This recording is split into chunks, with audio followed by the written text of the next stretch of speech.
like normal people do, like everyone else. You pocket like close to like 10,000 a month.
Just want to test one item, one thing before I use this one.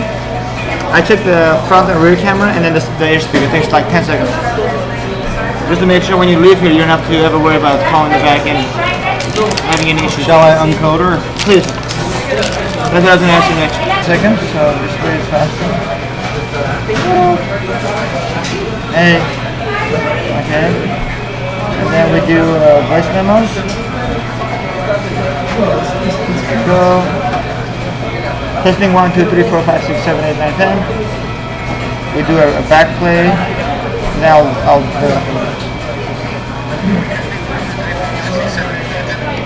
okay, good. And then we do the ear speaker.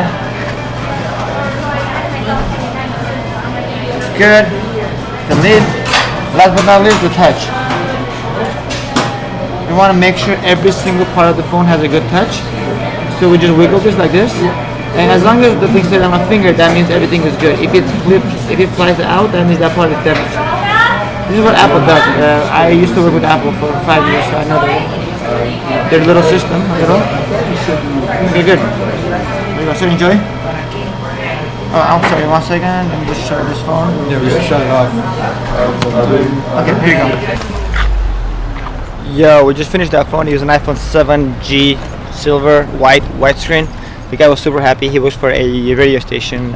He's like an artist. I didn't ask for his name because he wanted to stay anonymous, but he was pretty cool. He thanked me and then shook my hand like Frank Sinatra does, and he said, "What up?" No, he just said thank you, and I appreciate your detailed, meticulous elaboration during the whole repair, and that felt good. So that's good. All right, guys, that'll be all. That'll end the vlog 218, and we'll see you guys soon in vlog 219. Thank you for watching, and have a beautiful, amazing day with good vibes high up in the air, like the air, and I'm out. That's a wrap.